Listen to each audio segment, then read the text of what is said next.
আল্লাহ বলবে ফেরেশতা, এই পানি হলো আমার বন্ধু মুহাম্মদের উম্মতের গুনাহগারের চোখের পানি। জাহান্নামের আওয়াজ আল্লাহকে বলবে, আল্লাহ বেনামাজি গুলো কই? ও আল্লাহ, গুনাহগার গুলো আমার পেটে দাও, আমার পেটে ক্ষুধা। আল্লাহ বলে, জাহান্নাম অপেক্ষা কর, আমি আল্লাহ বিচারটা শেষ করে নেই। জাহান্নাম ফিরতে চায় না। আল্লাহ অর্ডার করবে, ফেরেশতা জাহান্নামের গলায় 70,000 শিকল লাগাইয়া ধর, সামনে যেন আসতে না পারে, পেছনে ধরে রাখো। 70,000 শিকল লাগাইয়া এক একটা শিকলের গোড়ায় 70,000 ফেরেশতা ধরে টানবে। জাহান্নামকে পেছনে ধরে রাখতে পারবে না। আমার মায়ার নবী, রহমতের নবী দেইখা কান্না করবে, আল্লাহ জাহান্নামের ফিরাও, আমার একটা উম্মত যেন জাহান্নামের মধ্যে না যায়। আল্লাহ বলবে, ফেরেশতা এদিকে আয়, একটু পানি দিয়া বলবে জাহান্নামের মধ্যে একটা ছিটাইয়া দিয়া দাও। ফেরেশতারা আল্লাহর হাতে কুদরতের পানিটা নিয়ে যখন দিবে, জাহান্নাম দ্রুত পেছনে দৌড়াইতে থাকবে। ফেরেশতারা বলবে, আল্লাহ 70,000 শিকল লাগাইয়া যেই জাহান্নামকে ধরে রাখতে পারি না, এমন একটু পানি তুমি দিয়েছো, সাথে সাথে জাহান্নাম দৌড়ায় গেল। এটা কেমন বরকতের পানি? এটা কি কাউসারের পানি, নাকি জমজমের পানি, নাকি আবে হায়াতের পানি, না দুনিয়ার কোন সমুদ্রের পানি, বৃষ্টির পানি? আল্লাহ বলবেন, না না ফেরেশতারা, এটা ওই পানি না, হাউজে কাউসারের পানিও না, জমজমের পানিও না, এটা আবে হায়াতের পানিও না, এটা সমুদ্রের পানিও না, এটা বৃষ্টির পানিও না। আল্লাহ বলবে, ফেরেশতা এই পানি হলো আমার বন্ধু মুহাম্মদের উম্মতের গুনাহগারের চোখের পানি। আমার বান্দা মুহাম্মদের উম্মত গুনার কথা স্মরণ করে চোখের পানি ফেলেছে। ওই গুনাহগার উম্মতের চোখের পানির এত বরকত। আল্লাহ কয়, বেশি করে কান্না করো, কম কম হাসো। নবী বলেন, এক ফোঁটা চোখের পানি ছেড়ে কাঁদো। দুনিয়ার ঘরে আগুন লাগলে পানি ছাড়া যেমন ঠান্ডা করা যায় না, তোমার আমার গুনার কারণে জাহান্নামের আগুন কিন্তু চোখের পানি ছাড়া ঠান্ডা হবে না। ও যুবকেরা, ও বৃদ্ধ বাবাজিরা, ও পর্দার আড়ালের আম্মা জানেরা, দুনিয়াতে সূর্যের গরম সইতে পারি না।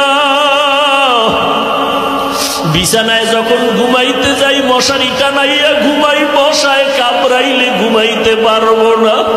গুনাহ নিয়ে কবরে গেলে মশারি কই পাবি? ওই কবরে সাপ বিচ্ছু পোকামাকড়ে ভরে যাবে। ও আল্লাহর বান্দারা, গরমে ঘুমাইতে পারি না, ফ্যান চালাই, এসি চালাই। গুনাহ নিয়ে কবরে গেলে জাহান্নামের আগুনের গরম কেমন করে সহ্য করবা রে বাবা? এখনো কি সময় হয় নাই তওবা করবা না? ওরে বান্দা, কয়দিন আর বাঁচবা? এখনো কি জাহান্নামের ভয় অন্তরে আসে না? ওরে মা বাবার শাস্তির ভয়ে যদি সন্তান কান্না করতে পারে, ওস্তাদের শাস্তির ভয়ে যদি ছাত্র কান্না করতে পারে, আমার মাওলার আযাবের ভয় কি কম? ওরে আল্লাহর বান্দা, আযাবের ভয়ে কেন চোখের পানি আসবে না? গুনার কারণে দিলটা পাথর বানাইছো, দিলটার পাথর হওয়ার কারণে চোখে পানি আসে না। মাওলারে মনে মনে ডাকো আর বলো, দয়ার মালিক, দিলটা নরম বানায় দাও, কান্নাওয়ালা চক্ষু দান করো আল্লাহ। ও যুবক, তোমার মতো যুবক স্কুলে পড়ে, কলেজে পড়ে, 5 ওয়াক্ত নামাজি নাই। তুমি একটু চিন্তা করো, তুমি কেন পারো না? তোমার মতো যুবক র্যাব, আর্মি, পুলিশ, বিডিআর এর চাকরি করে, নামাজ ছাড়ে না। তুমি নিজেরে প্রশ্ন করো, তুমি কেন পারো না? ও আল্লাহর বান্দা ও বৃদ্ধ বাবাজিরা, আপনাদের মতো কত বুড়া মানুষ যত কষ্ট হোক নামাজ ছাড়ে না, আপনি কেন পারেন না? ও পর্দার আড়ালের আম্মা জানেরা, আপনার কত কত বড় মা এই এলাকায় খুঁজলে খুললে দেখবেন 5 ওয়াক্ত নামাজ পড়ে, রাতের বেলা তাহাজ্জুদ পড়ে, সন্তানের জন্য দোয়া করে। আম্মা জান, আপনি কেন পারবেন না? ও বোনেরা, আপনার মতো কত বোন স্কুল কলেজে পড়ে, 5 ওয়াক্ত নামাজ পড়ে, পর্দা করে, ইজ্জতের উপরে কোনো আক্রমণ করে না, মোবাইলের গুনাহ নিয়ে সময় কাটায় না। আপনি কেন পারেন না? আল্লাহর কাছে তৌফিক চান আর হেদায়েতের দোয়া করেন। ও আল্লাহ, শয়তানের ধোকায় পড়ে গুনাহ করে ফেলেছি, গুনার কারণে হাত না পাক, চোখ না পাক, জিহ্বা না পাক, অন্তর না পাক।